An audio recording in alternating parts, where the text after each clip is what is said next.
આજે આપણે સિંહનું દાન કરતા રાજાની વાત સાંભળીશું.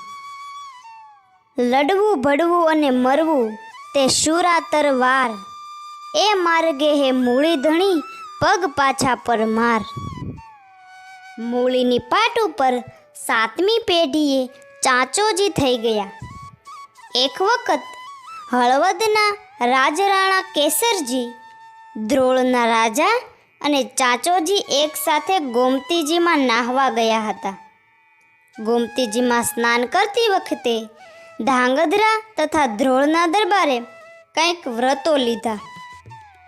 પણ ચાચોજીએ તો એવું વ્રત લીધું કે મારી પાસે જે કાંઈ હશે તે હું મારા જાચનારને આપીશ. ત્રણેય જાત્રાળુઓ ઘરે આવ્યા.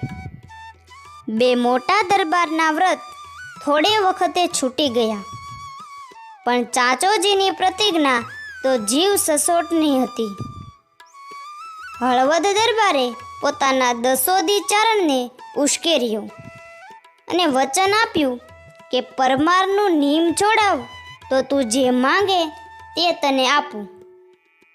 ચારણ કહે, પરમારનો પુત્ર હું માથું માંગીશ તો માથું વધેરી દેશે. દરબાર કહે કે એવું કંઈક માંગ કે પરમારને ના પાડવી પડે. ચારણ મૂળે આવ્યો અને ભર કચેરીમાં દેવીપુત્ર અને અગ્નિપુત્રને ભેટી મળ્યા. ચાચોજી કહે, કવિરાજ આશા કરો. ચારણ કહે, બાપ તમથી નહીં બને. ચાચોજી કહે, શા માટે નહીં? માંડવરાજ જેવા મારી માથે ધણી છે, આ રાજપાટ ઉપર તો એની ધજા ફરકે છે. મારી નહીં કોઈ દિવસ આ રાજપાટના ગુમાન કર્યા નથી. માંડવરો ધણી એની લાજ રાખવા જરૂર આવશે. અન્નદાતા, મારે તારી રીધી સીધીની એક પાય નથી જોતી. તારા લાખ પશાવ પણ ન ખપે. તારા માથાનો પણ હું ભૂખ્યો નથી. જે માંગવું હોય તે માંગો. ચારણે ગોઠણભર દઈને દોહો કહ્યો, અશ આપે કે અધિપતિ દે ગજ કે દાતાર, સાવજ દે મું સાવ ભલ રે પારકરા પરમાર. કોઈ રાજા ઘોડાના દાન કરે તો કોઈ હાથી આપે, પણ હે સૌથી ભલા રાજા, તું મને જીવતો સાવજ આપ. સાવજ?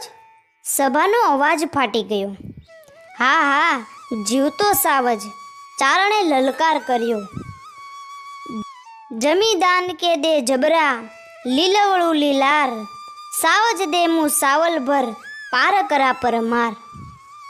કોઈ જબરા રાજાએ જમીનના દાન આપે, કોઈ પોતાના લીલા માથા ઉતારી આપે, પણ હે પરમાર, તારી પાસે તો હું સાવજ જ માંગુ. હાહાકાર કરીને આખી કચેરી તાડુકી ઉઠી. ગઢવી આવું માંગીને પરમારની આબરૂ પાડવામાં વડાઈ માને છે કે? ચારણે તો બિરદાવવાનું ચાલુ જ રાખ્યું. ક્રોડ પસા દે કવ્યદને લાખ પસા લખવાર, સાવજ દે મું સાવલ ભર પાર કરા પરમાર. તું બીજા કવિઓને ભલે ક્રોડ પસાવ અને લખ પસાવના દાન દેજે, પણ મને તો હે પારકર પરમાર સાવજ જ ખપે. ગોજારો ગઢવી સભામાં સ્વર ઉઠ્યો. ગઢવીએ ચોથો દોહો કહ્યો, દોઢા રંગ તુને દહું સોઢા બુદ્ધિ સાર, મોઢે ઉજળો દેને મને પાર કરા પરમાર. હે સારી બુદ્ધિવાળા સોઢા પરમાર, હસતું મોં રાખીને મને સાવજ દેજે, એટલે હું રાજાઓની કચેરીમાં તારા દોઢા વખાણ કરતો કરતો જ કસું બોલીશ. ચાચોજીના મુખની એકે રેખા બદલી નહીં. મોં મલકાવીને એણે કહ્યું, કવિરાજ, આવતીકાલે પ્રભાતે તમને સાવજ દાન દેશું.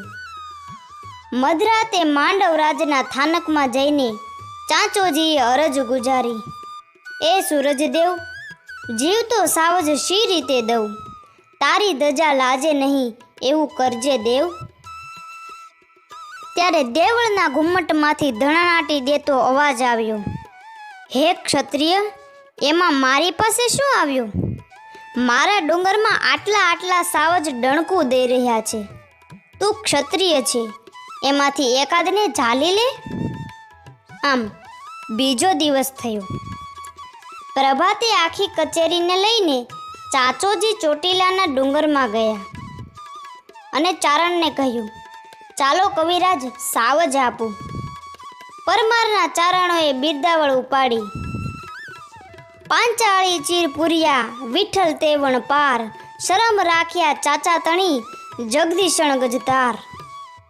ત્યાં કાળમીંઢ ભેખડોમાં દાબડા જેવી આંખો વાળો, વિકરાળ મૂછો વાળો, ઘાટી કેશવાળી વાળો અને 7 હાથ પૂરો એવો વનમાં પોતાની બાદશાહી માણતો સિંહ નીકળ્યો.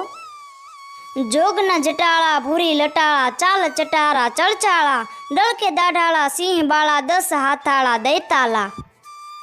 દોટ કાઢીને ચાચોજીએ એના કાન ઝાલ્યા અને બકરી જેવો બની સિંહ ઊભો રહ્યો. પરમારે બૂમ પાડી, લ્યો કવિરાજ આ સાવજના દાન. ચારણ પાછે પગે ભાગવા લાગ્યો. ત્યારે ચાચોજીએ સાદ કર્યો, ગઢવી 9 લાખ લોબડિયાળિયું લાજે હો. અરે તું કોઈકનો શીખવ્યો મારી લાજ લેવા આવ્યો ને, હવે ભાગ્યો? સાવજ ભાળી સામ હો, ભડક્યા કેમ હી ભાગ, પાછું પાછા પાગ ભરવા ન ઘટે ભળે જન. સિંહને સામે ઊભેલો જોઈને ભડકીને કેમ ભાગો છો? ઓ ચારણ, મર્દને પાછા પગલાં માંડવા ન શોભે. દાન ભગતી વખતે ગઢવીએ વાત ભૂલી ગયેલો કે દેવા કરતાં લેવું ભારે પડશે, અને એકવાર માંગેલું દાન સ્વીકાર્યા વિના તો બીજો ઉપાય નહોતો. ચારણનો વંશ લાજે, શું કરવું? ચારણે ચતુરાઈ કરી અને આગે ઊભા કહ્યું, નર પટાદર મરદ મૂછાળો, લંબબા વડલે સુરછો ગાળો, ચાચા તું બકો બજરંગ, તું પડકારે ધ્રુજે બ્રેવંડ. બાપ ચોચાજી, પરમાર કુળનો શૌર્ય દીવડા, તે વેણ પાળ્યું ને હવે સિંહને વગડા ભેગો કરી દે. મેથી નથી જોતા તારું દાન પહોંચ્યું. ચાચે સિંહ સમીપ્યો, કેસર ઝાલ્યો કાન, હવે રમતો મેલ્યો રાણો પોતે પરમાર ધણી. સાવજને માથે હાથ ફેરવી અને રાજા બોલ્યો, જાઓ વનરાજ, મારી લાજ આજે તમે રાખી છે. સાવજ ચાલ્યો ગયો. લોકો કહે છે કે એ માંડવરાજ પોતે જ હતા. આ માહિતી સૌરાષ્ટ્રની રસધારમાંથી લેવામાં આવેલી છે. આવી જ નવી ઇતિહાસોની ઘટના સાંભળવા માટે અમારી ચેનલને લાઈક કરો, શેર કરો અને સબસ્ક્રાઈબ કરો.